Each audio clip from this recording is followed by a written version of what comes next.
Hey there, it's Kelly Donahue Piro, your favorite industry best friend.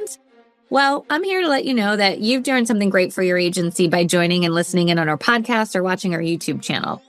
I just want to remind everybody that we're here to help. So if you need anything, drop a comment, go to our website, hang out with our chat, or just contact us. There's a problem in your agency, I got solutions, right? I like to think of it, you got a problem, I'll solve it. But let's get into the content today so that you can improve your awareness and knowledge of solutions that exist to the agency's core challenges. And we also need to let people know, hey, this is our standard operation or operating procedure. We're all doing it. And here's what happens if we don't. It's searchable. It's trainable. There's step-by-steps. There's links to other things. The flow we train you to do is the same thing we do. Hello and welcome back, friends. Gina had to go work on some processes, so we did let her run off to do that. Well, we do the final blog banter for the month, how to build an SOP that actually gets used. Seems wild and crazy to think that we need standard operating procedure template for insurance agencies, but we got to take it from draft to done. We got to figure out where to start, and we got to figure out where to end, and all the pieces in the middle. So as we're getting started on this adventure, Miss Sarah, do you have thoughts as to why agencies don't write processes? Because they're painful. Where do I start? What do I need to do? Like, I wrote 7 things down on a piece of paper, but now what?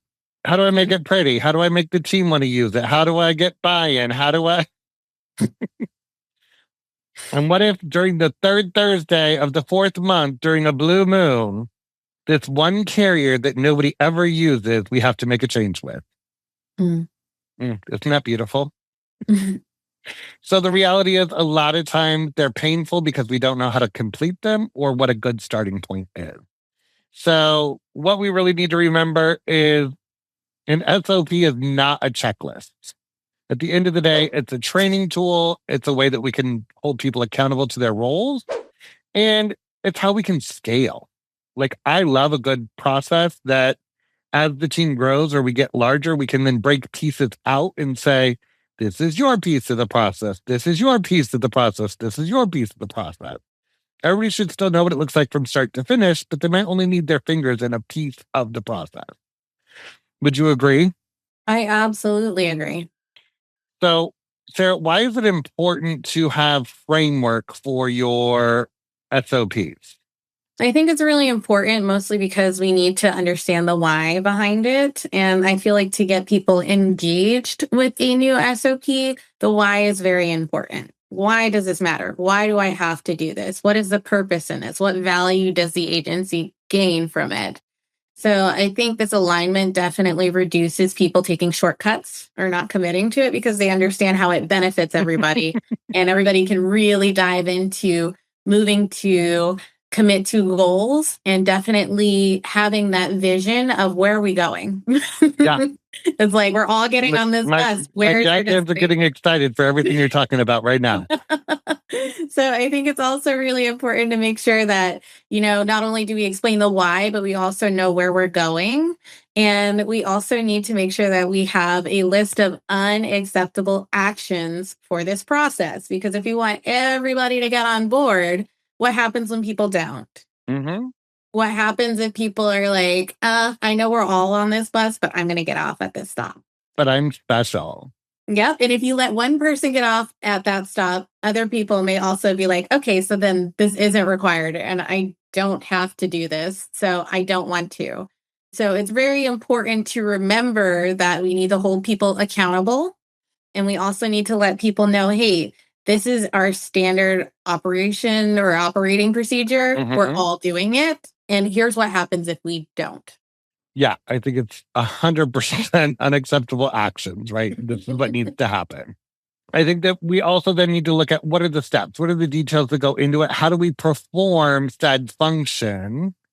And again, 80% of the time, my friends, it doesn't need to be every single little situation needs to be addressed at first.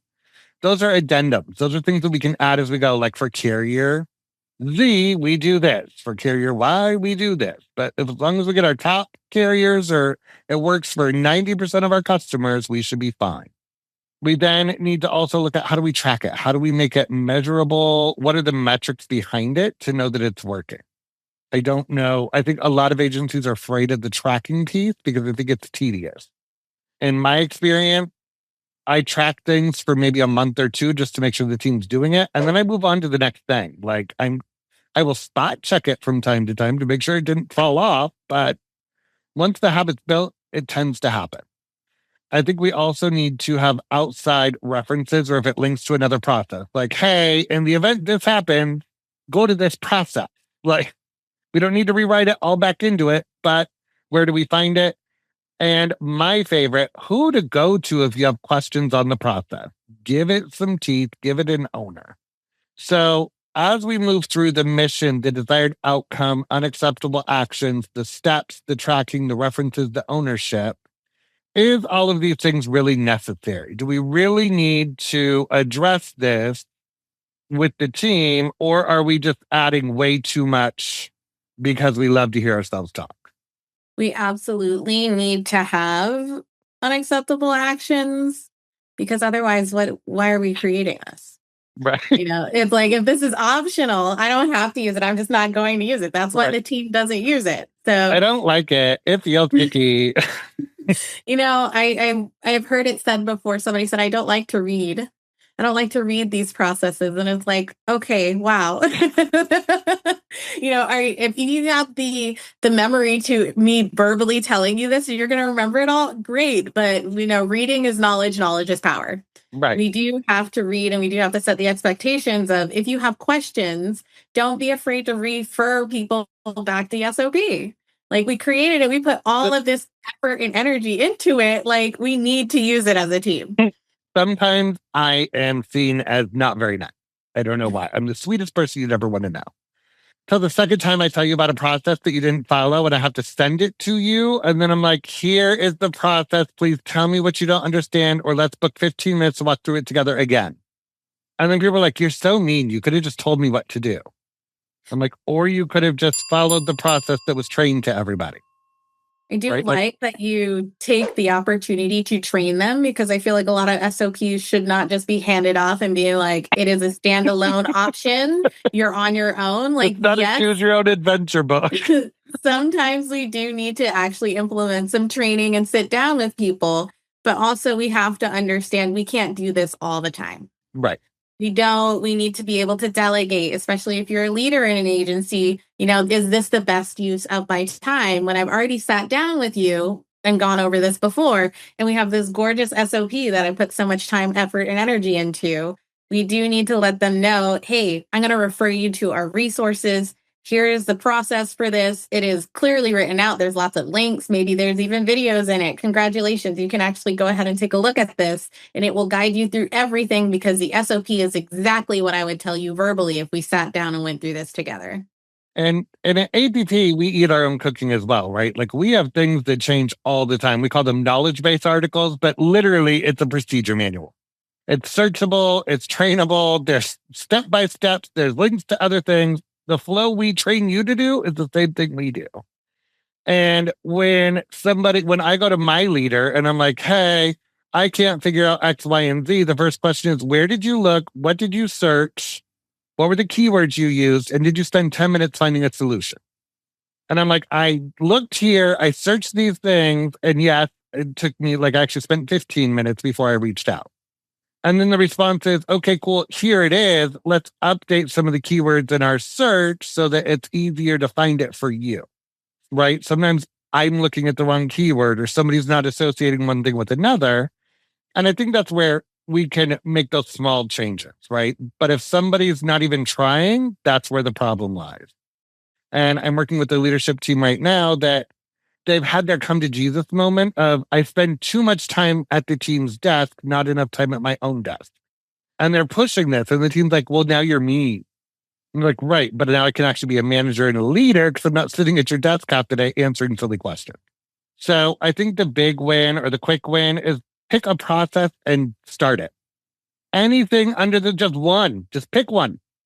Try it. Make it actionable. What is the worst that's going to happen, Sarah, if I pick one process?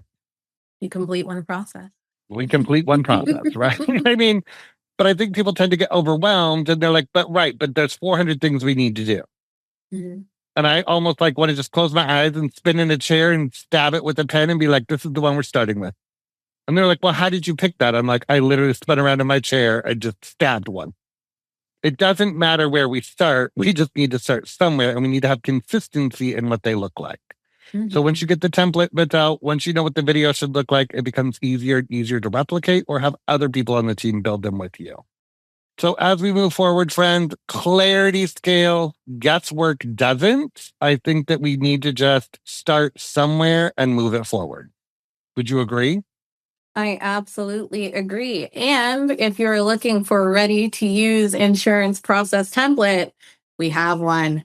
So you can do this yourself, but if you need a little bit of extra push in the right direction or you're not sure where to get started, we can definitely help you out with that. 100%. And I think it doesn't necessarily even have to be like push this key, then this key, then this key, then this key. It could be more of a higher level what to do when you first start. Mm-hmm. But we just got to start somewhere. So whether you want it live, whether you want it virtual, whether you want to do it on your own, like Sarah said, we have options. You can find us at agencyperformancepartners.com. And we look forward to hearing from you in the future. So thank you so much, friends. We'll talk to you again soon.